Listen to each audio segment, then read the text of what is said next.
and welcome to Cavan TV's News and Views. First off, I'd like to say thanks to Positive Age for the use of the studio here in Drumley, Cavan, and to Sarah for the use of the broadband. Folks, I'd like to tell you about this book, if you haven't got it already. It's in its second edition. It's Cavan Town, a look back. It's a great book. It's a social history of Cavan Town, and it goes back to the 1900s, from then until up to date, until recent times. A great book full of pictures, cuttings from the Celt.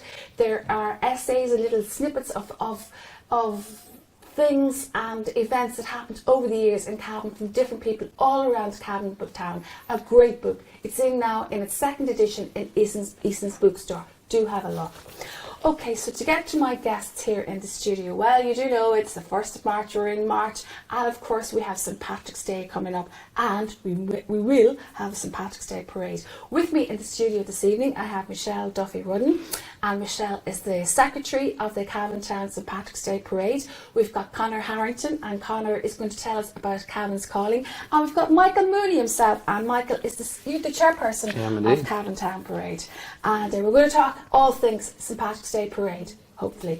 Michael, there will be a parade this year. Well, definitely, unless the coronavirus comes calling. But that's the only thing that's stopping. That's the only thing that's stopping. We're well up and running this year, and we're working well with the council, and we're looking forward to a fantastic parade, hopefully. But it's all guns blazing at the moment, so we're looking forward to it. So everybody's behind us. It's all systems go from Cavan Town point of view. All systems go. Yeah, from an early stage, we got involved with the council with Cavan calling coming. I think we'll talk about that in a minute.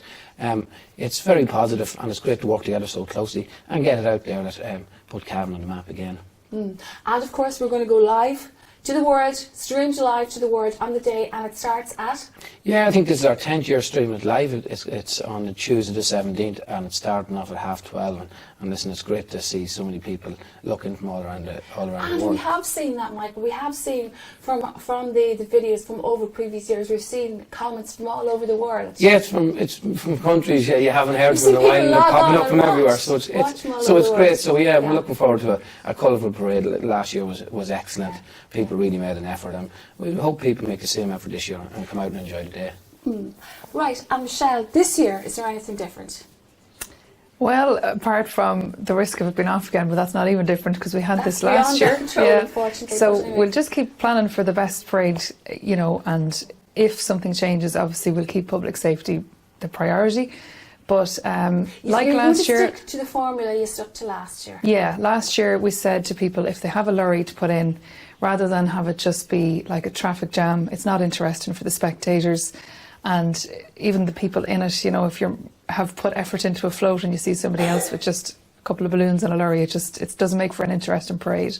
So last year we got people with large vehicles like that to get in touch with the committees, either Michael or myself, and we will match them up with a group who maybe have an idea for a float but no vehicle, no transport, and we'll match them up, no problem. And it makes for a much better, interesting parade with colour and music, a bit of humour. Yeah, so whether it's something that's in the news, we're all trying to guess what the theme was going to be this year. Last year there was a lot of Donald Trump and a lot of Brexit, and they're not such hot topics now. They've been and gone. So no doubt the Irish humour will come up with some good ones. And it's a great way for people to showcase what they do in their club or their group or their business. There's no cost to entry. Some people think there's a fee to enter the parade. It's totally free.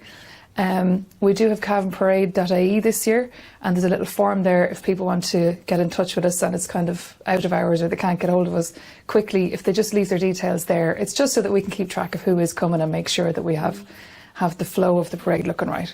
So if anybody wants to get in contact with the committee, where is the best? Who do they contact to put their float in? Either or, they can contact both of us. Our details are on the website, so there's no problem contacting us day or night. If we don't answer, we'll get back to you straight away. Great stuff. And there's a Facebook page as well if they want to pop a message in there. Okay. Right, now I'm going to get to Conor, and Conor, you are on the Cavan's Calling Committee. Yes. And that's a big event that's planned for. I think it's August in this year. It is, yeah, and I suppose Michael and Michelle do a great job with the committee and local businesses in putting on a showcase for Cavan, and Cavan County Council, I suppose, is delighted to support that, and Cavan Calling is an extension of that and trying to put Cavan on the global map. And you yourselves stream the event around the world. So it's trying to tap into that interest in Cavan and bring people from Cavan and with connections to Cavan around the world, bring them back for a celebration in August, the 20th to the 23rd of August. So we'll be involved in the parade, showcasing the event, and we're looking forward to it. There's also a competition running at the moment. If you see the event taking place, the parade, and you think, I wish I was there, there's a competition to win flights home to Cavan from anywhere in the world. It's running on our Facebook page, facebook.com/Cavan Cullen. How do you do Yeah, it? just have to share a photo or a story or something that reminds you of Cavan. It can be a memory, or if you've never been, it's something that reminds you of Cavan. So it's very simple, and that person that gets the most likes wins. So people can invite their friends to like and share their posts. Oh, I forgot to mention as well, Conor, you are the Communications Officer for Cavan County Council, and that is your role in this. Yeah, it's great. It's great that the parade is going ahead and that Cavan's Calling is coming up as well. And to think of the fear of last year that we nearly didn't have a parade. But I think it's great, it's getting the community together and building up what's kind of fallen back in the town a few years ago. But for the last 10 years, there has been a good parade in Cavan Town. Michael, I did talk to you, I remember interviewing you a few years ago at a parade, and you did come up with the idea that you might do a weekend of it, but that has never happened. Is that feasible anymore? Well, the next few years it's on during the week, but we can look at it maybe in a few years. It will come down to a lot of finance and that, like everything. It's possible. Hopefully, in the near future, we can look at it. But at the moment, we're just looking at making the day a success. We have a lot of different marching bands coming. We have the Eddie Brady Trophy, which tell us about that. Well, that's Eddie, in memory of the great Eddie the great Brady. Eddie was involved in parades, I think, before I was born, and he was a great man in Cavan. He was involved in a lot of things. Unfortunately, he passed away early last year. So, to remember him, we had the Eddie Brady Cup, which was given to the winner of the best float last year, and which will be given to the winner of the best float every year from now on. It's just a way of remembering him. He was a great man. He was always there. No matter what church collections, he was there. The first there in the mornings, he was great. So we want to remember him, and I think that's fitting that that's named after him. So we look forward to give that, hopefully, to a great float, whatever. A deserving float. I'm sure there's going to be some comical ones like there was last year. There was a few cut the bone, but it was good crack, Yeah, good. It's all good fun. And I'd like to say as well, what I noticed about the parades is that if you're a serial parade goer, and we do have a couple who go to all the parades around County Cavan, they come in their green gear and they're from Granard, and that couple, and they make sure that they get to all the parades, and they do try to accommodate the parades that they're all slotted in at different times so that you can do a tour of the parades around Cavan. Yeah, well, we have people that are always on to us about time and they're on, and they think that it's easy to change times. It's actually not, because for years when you're dealing with bands, these bands are going to other parades. They don't get out too often, bands, so it's maybe a couple of times a year. So it has to be tight. It has to be tight so they can move to other parts of Cavan. It's not just parades in Cavan Town, there's parades all over the county. So these bands are moving on, so we have to accommodate them as well. And that's why we stick to our 12:30 slot, and we will be doing that as well in the future. On the day. Yeah. Okay, we're getting the gist. I'm actually feeling like a parade at the moment. I feel the excitement of the parade building up already, as it does on St. Patrick's Day parade.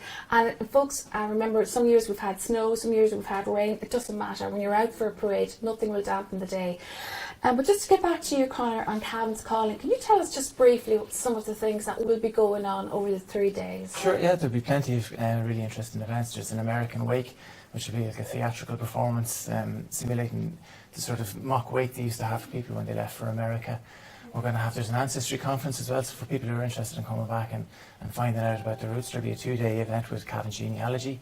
There'll be on-street performances. There'll be a premiere of a new play by a playwright from West Cavan, John McManus, called Kamikaze. That'll be taking place in the town hall. We have traditional concerts. There's a whole wealth of events. There'll be more events than you can possibly make it to. So it'll be a really great show. So when will the programme for that be released? We have a big launch. Yeah, if you can go to CavanCalling.com, we have a teaser of some of the events that are taking place, and we hope to have a full programme out in the next month. So watch this space. So great stuff. So folks, if you want to have a look on and go to that, go and have a look at that. Go to CavanCalling.com. And you can get your info there. Just one last thing, Michelle, on the parade. Being a mum yourself, you'd like to say that the parade in the town is a good, safe family day. There would be, parking and traffic flow around the town, and everything actually works very well on the day. It does, and I also think people meet up with each other. They haven't seen each other in a while. Kids have a great way of, you know, bumping into friends, and then the parents start talking, and friendships are formed, and friendships are kind of, you know, people reunite, maybe people who are home. So Yeah, even, there's lots of places open to get a cup of coffee, and Yeah. there would be ample parking, won't there? Seeing that the multi-story will be open and will free. be open Yeah. and free. That's good. Yeah.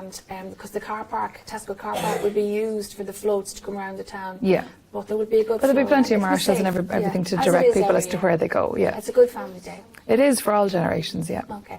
Well done, folks. Once again, a fantastic day for St. Patrick's Day coming up on the 17th of March, and we look forward to that. Hopefully everything going well. And of course, Cavan's Calling, that is a big thing to look forward to in August. And don't forget the competition. Tell them one more time, Conor, about the competition. It's win flights home to Cavan from anywhere in the world for Cavan Calling. You go to our Facebook page, facebook.com/Cavan Calling, and share your impressions, images, memories of Cavan, and the post with the most likes wins. So get liking. Well done. That's it, folks. I'd like to say thanks to Michelle Duffy Rudden, to Conor Harrington, and to Michael Mooney to come in to talk to us on Cavan TV this evening. That's it, folks. We'll see you on St. Patrick's Day. Of course we will. We'll see you all over the world. We're just so delighted to stream it once again all over the world. And that's it. And thanks for watching once again Cavan TV's News and Views.